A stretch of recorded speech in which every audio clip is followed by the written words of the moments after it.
Hello guys, welcome to my channel, and for today's video, ayan, gagawa na naman tayo ng simpleng dessert and syempre swak sa budget. Konting ingredients lang guys ang kakailanganin natin dito.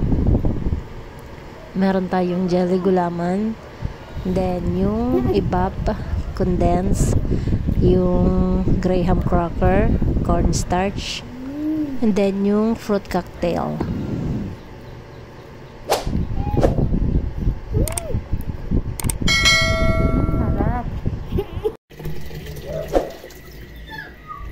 So ayun guys, ang natin gagawin ay magtakal tayo ng 3 cups of water.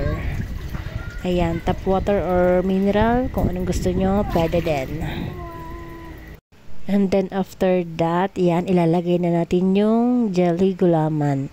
Much better guys pag lychee flavor, wala kasing available na lychee, kaya orange yung kinuha ko.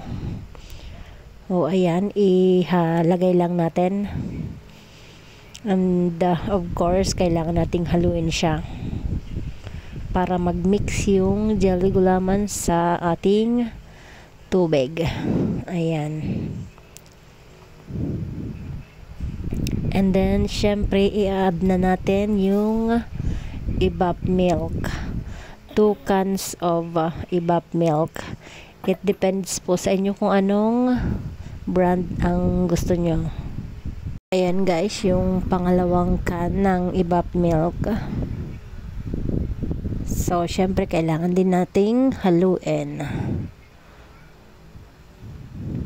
para mag-mix yung jelly gulaman sa ibap, sa mga ingredients niya. And then syempre yung condensed milk, ayan, pampatamis. And then after that, yung separate nating juice ng fruit cocktail. Pampalasa din yun guys. Kaya wag nating tatapon. And then syempre yung cornstarch. 4 tablespoon of cornstarch.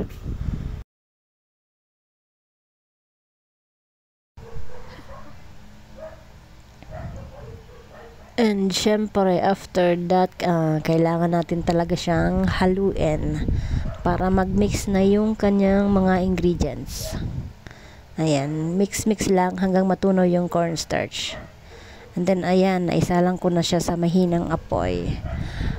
Pag nakasalang na guys sa apoy, syempre kailangan natin lagi siyang haluin para hindi siya masunog sa ilalim. And after 15 minutes, ayan, kukulo na yan. And then we have to transfer immediately sa ating mga tubs. Ayan, nakikita nyo guys, habang mainit pa siya, i-transfer na agad. And then, syempre, i-layer na natin yung graham crackers. Ayan guys, kung makikita nyo yung iba, nalagyan ko na ng graham. And then, yung fruit cocktail. Ayan. After that, syempre, i-layer uli natin siya ng ginawa nating mixture kanina. Ayan. As you can see, and then, pagkatapos, lalagyan na natin ng toppings. So, ayan guys, ang kinalabasan. Ganun lang po kadali. Ayan, super yummy. Ilang minuto lang natin siya guys sinet aside. Ayan, tumigas na. At kinain na agad ng aking bunso. Favorite niya talaga yan. So, ayan guys, hanggang dito na lang yung aking video. Thank you for watching. Bye!